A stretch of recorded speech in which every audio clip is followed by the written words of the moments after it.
ప్రతి ఒక్కరూ ఈజీగా చేసుకునేలాగా డబుల్ బాక్స్ మెథడ్‌లో ఐస్ క్రీమ్‌ని అయితే చూపిస్తాను మీకు. దాంతో పాటు ఒక చిన్న టెక్నిక్ కూడా చెప్తానండి. మరి ఐస్ క్రీమ్ అంటున్నావు చాలా ప్రొడక్ట్స్ కొనాల్సొస్తుందేమో అనుకుంటారేమో. ఒకే ఒక్క ప్రొడక్ట్‌ని మీరు బయట నుండి తెచ్చుకోండి. మిగిలినవన్నీ మీ ఇంట్లోవే యూజ్ చేసుకోవచ్చు. ఎలా చేయొచ్చు, ఏంటి అనేది కూడా చూపిస్తాను. చూసారా ఎంత క్రీమీగా వచ్చిందో. కంప్లీట్ ప్రాసెస్‌ని మీకు డీటెయిల్‌గా ఎక్స్‌ప్లెయిన్ చేస్తాను. వీడియో ఫుల్‌గా చూడండి. ఇంకొక విషయం అండి, టేస్ట్ కూడా చాలా ఎక్సలెంట్‌గా ఉంటుంది. మీరు బయట కొనే ఐస్ క్రీమ్ కంటే కూడా చాలా బెటర్‌గా ఉంటది. ముందుగా ఏదైనా ఒక మందంగా ఉన్న గిన్నె తీసుకోండి. దాంట్లోకి 1 గ్లాస్ ఆఫ్ మిల్క్ తీసుకోండి. క్రీమ్డ్ మిల్క్ తీసుకోండి. దీంట్లోకి కోకో పౌడర్ అనేది మనం యాడ్ చేసుకోవాలి. చాక్లేట్ ఐస్ క్రీమ్ కాబట్టి ఒక 2 ½ స్పూన్స్ యాడ్ చేసుకుంటే సరిపోతుందండి. అలాగే 1 స్పూన్ కార్న్ ఫ్లోర్‌ని కూడా యాడ్ చేసుకోండి. కార్న్ ఫ్లోర్ అయితే 1 స్పూన్ మించి యాడ్ చేయొద్దు. వీటన్నిటిని కూడా బాగా మిక్స్ చేసేసుకోండి. ఎక్కడ చిన్న ఉండ కూడా ఉండకూడదు. కంప్లీట్ లిక్విడ్ ఫామ్‌లోకి వచ్చేసేలాగా ఈ విధంగా మిక్స్ చేసేసుకోవాలి. దీన్ని ఈ విధంగా మిక్స్ చేసుకున్నాక గ్యాస్ వెలిగించుకొని ఎలా కుక్ చేసుకోవాలో కూడా మీకు ఇప్పుడు క్లియర్‌గా చూపిస్తాను. ఈ పాలు మీకు క్రీమ్‌లా తయారవ్వడానికి 5-10 మినిట్స్ అయితే పడుతుందండి. హై ఫ్లేమ్ నుంచి మీడియం ఫ్లేమ్‌లో పెట్టుకొని ఉడికించుకుంటే మీకు 5 మినిట్స్‌లో అయిపోతుంది. లేదు మీడియం టు లో ఫ్లేమ్‌లోనే పెట్టుకుంటే గనుక 10 మినిట్స్ పడుతుంది. మాక్సిమం మీడియం టు లో ఫ్లేమ్‌లోనే కుక్ చేసుకోండి. లేదంటే మీకు ఇక్కడ చూపిస్తాను చూడండి. ఇలా గిన్నెకి అంటుకుపోతూ ఉంటుంది. సో, దగ్గరుండి ఇలా తిప్పుతూనే ఉడికించుకోవాలి. ఇది మంచి క్రీమీ టెక్స్చర్ వచ్చేంత వరకు ఉడికించుకుంటే సరిపోతుంది. ఇక్కడ చూసారు కదా! దీని మీద ఇంకొంచెం క్రీమీగా రావాలి. ఇలా కాస్త చిక్కపడ్డాక ఇది తయారైపోయినట్టేనండి. గ్యాస్ అయితే ఆఫ్ చేసేసుకున్నాక ఈ విధంగా ఒక 2 మినిట్స్ పాటు అలా తిప్పుతూ ఉండండి. లేదంటే పైన మీకు లేయర్‌లో పొరగట్టేస్తూ ఉంటుంది. ఈ విధంగా క్రీమీ టెక్స్చర్ వచ్చేంత వరకు చేసుకుంటే సరిపోతుంది. ఐస్ క్రీమ్ క్రీమీగా రావడానికి ఒక టెక్నిక్ కూడా ఉందని చెప్పాను కదా! ఆ టెక్నిక్ ఏంటో ఇప్పుడు మీకు చూపిస్తున్నాను చూడండి. ఒక టీ స్ట్రైనర్ ఏదైనా తీసుకోండి. జల్లెడ అనేది మాత్రం దగ్గరగా ఉండాలి టీ స్ట్రైనర్‌కి. ఇప్పుడు నేను చూపిస్తున్నదొచ్చి పాల మీగడండి. పాలని బాగా మరిగించి పూర్తిగా చల్లారాక ఫ్రిడ్జ్‌లో పెట్టుకుంటే మీకు మీగడనేది దళసరిగా బాగా వస్తుంది. అలా మనం ఒక కప్పుడు మీగడైతే తీసుకోవాలి. ఈ మీగడని మనం ఈ విధంగా చేసుకునే ముందే కంప్లీట్‌గా ఒక గంట అయితే ఫ్రిడ్జ్‌లో పెట్టి ఉంచుకోవాలండి.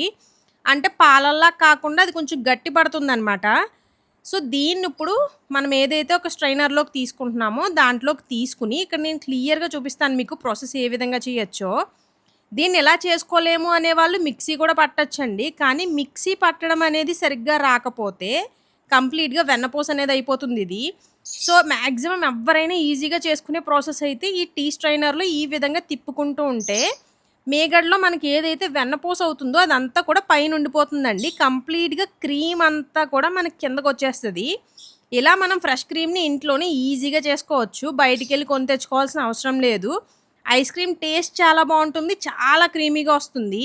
మీరు ఒక గ్లాస్ పాలకి కంప్లీట్‌గా ఒక కప్పు మీగడనైతే పక్కన పెట్టుకొని ఉంచుకుంటే, ఆ క్రీమ్ అయితే మీకు చాలా బాగా సరిపోతుంది. ఇక్కడ మీకు క్లియర్‌గా చూపిస్తున్నాను చూడండి. ఈ విధంగా స్పూన్‌తో తిప్పుతున్నప్పుడు చిక్కగా క్రీమ్ అంతా కూడా కిందకొచ్చేస్తది. ఇంకొక ముఖ్యమైన విషయం అండి. మీరు మీగడ తీసుకునేటప్పుడు అందులోకి పాలు రాకుండా ఒక గిన్నెలోకి మీగడనైతే తీసుకోండి. ఇక్కడ చూపిస్తున్నాను చూడండి. వెన్నపూసంతా ఎలా వచ్చిందో చూసారా? దీన్నేం మనం వేస్ట్ చేయక్కర్లేదు. చక్కగా మీరు నెయ్యి కాసుకునేటప్పుడు యూజ్ చేసేసుకోవచ్చు. కానీ స్టెయినర్‌కి ఏదైతే అడుగున అంటుకుని ఉంటుందో ఆ క్రీమ్‌ని మాత్రం యూజ్ చేసేసుకోండి. కొద్దిగా కూడా దేన్ని వేస్ట్ చేయొద్దు. అన్నిటిని బాగా యూజ్ చేసుకోండి. ముఖ్యమైన పనైతే అయిపోయిందండి. ఇంక మనం ఒక మిక్సీ గిన్నె తీసుకొని మనం ఆల్రెడీ చాక్లేట్ పౌడర్ అంటే కోకో పౌడర్‌ని, కార్న్ ఫ్లోర్‌ని, పాలని ఉడికించుకొని మెత్తని క్రీమ్‌లా చేసుకున్నాం కదా! దాన్నయితే మిక్సీలోకి తీసేసుకోండి ఈ విధంగాను. దీంట్లోకి పాల పౌడర్‌నయితే యూజ్ చేయాలి. ఒక 2 ప్యాకెట్ల పాల పౌడర్‌ని యూజ్ చేసుకోండి. రూ. 10 ప్యాకెట్స్‌వి మీకు కరెక్ట్‌గా మెజర్‌మెంట్ సరిపోతుంది. ఈ ఐస్ క్రీమ్ బడ్జెట్‌లో అయిపోతుంది. టేస్ట్ అయితే చాలా ప్రీమియంగా ఉంటుంది. నేను చెప్పడం కాదు. ట్రై చేసి చూడండి. మీరే ఒప్పుకుంటారు. ఇక్కడ షుగర్ వచ్చి 3-4 స్పూన్స్ వరకు యాడ్ చేసుకోండి సరిపోతుంది. చక్కగా క్రీమ్ అయితే తీసి పెట్టుకున్నాం కదా! దీన్ని కూడా ఇప్పుడు మిక్సీలోకైతే వేసేసుకోండి. ఈ విధంగా కంప్లీట్‌గా వేసేసుకోండి. అసలు దేన్ని వదలొద్దు. ముందే చెప్పాను కదా! అసలు వేస్ట్ అనేది మాత్రం అస్సలు చేయకండి. నేను క్లీన్‌గా చూపిస్తున్నాను చూసారా? నేను ఇంట్లో ఏ విధంగా చేసుకుంటానో మీకు కూడా అదే విధంగా చూపిస్తున్నాను. అమ్మ నాకు ఇలానే నేర్పింది. సో, కావాల్సినవన్నీ తీసేసుకున్నామండి. ఇప్పుడు దీన్నైతే మిక్సీ పట్టేసుకోవాలి. ఇక్కడ ఒక విషయం క్లియర్‌గా చెప్తాను చూడండి. ఇక్కడ నేను మీకు క్లియర్‌గా చూపిస్తున్నాను చూసారా? జస్ట్ సెకండ్స్ అంతే. అలా మనం 1-1 ½ మినిట్ వరకు జస్ట్ ఫ్యూ సెకండ్స్ అంటే 1-3 సెకండ్స్ మాత్రమే అనుకుంటూ నెమ్మదిగా మనం మిక్సీ అయితే పట్టుకోవాలండి. ఒకేసారి మిక్సీ పట్టొద్దు. అలా పట్టేస్తే మనకేమవుతదంటే, మనం ఆల్రెడీ క్రీమ్ తీసుకున్నాం కదా! Milk cream. దానికి కూడా ఏమవుతదంటే, జిగురు కింద ఫార్మ్ అయిపోయి ఐస్ క్రీమ్ టెక్స్చర్ అనేది మారిపోద్ది. ఈ విధంగా మనం స్లోగానే మిక్సీ అనేది పట్టుకుంటే, ఐస్ క్రీమ్ మనం చేసుకునే టెక్స్చర్ అనేది చాలా బాగా వస్తదండి. అంటే మనం డైరెక్ట్‌గా బయట కొనుక్కున్న క్రీమ్స్ అవి యూజ్ చేసుకుంటే ఇంత ప్రాసెస్ అవసరం లేదు. ఈ ఒక్క విషయంలో మాత్రం జాగ్రత్తగా మిక్సీ పట్టుకుంటే సరిపోతుంది. 1 ½ మినిట్ పాటు కంపల్సరీ ఈ విధంగా మిక్సీ అయితే పట్టుకోవాలండి. ఇక్కడైతే కంప్లీట్ అయిపోయింది. నెక్స్ట్ ప్రాసెస్ ఏంటో మీకు క్లియర్‌గా చూపిస్తున్నాను చూడండి. ఏదైనా ఒక స్టీల్ బాక్స్ తీసుకోండి. నాకు ఈ బాక్స్ అయితే సరిపోతుంది నేను చేసుకున్న దానికి. సో, దీంట్లోకి మనం తయారు చేసి పెట్టుకున్నాం కదా ఐస్ క్రీమ్ మిక్స్‌ని ఇక్కడ చూపిస్తున్నాను చూసారా మీకు క్లియర్‌గాను. ఈ విధంగా లిక్విడ్ ఫార్మ్‌లోకనే వస్తుందిది. దీన్నైతే ఈ బాక్స్‌లోకైతే పోసేసుకుంటున్నానండి. ఇక్కడ మీరు స్టీల్ బాక్సెసే యూజ్ చేసుకోవచ్చు. ఎందుకంటే ఇది డబుల్ బాక్స్ మెథడ్ కాబట్టి. దీనికి పెట్టే మూత మాత్రం టైట్ ఉండాలండి. మరీ టైట్ కాదు.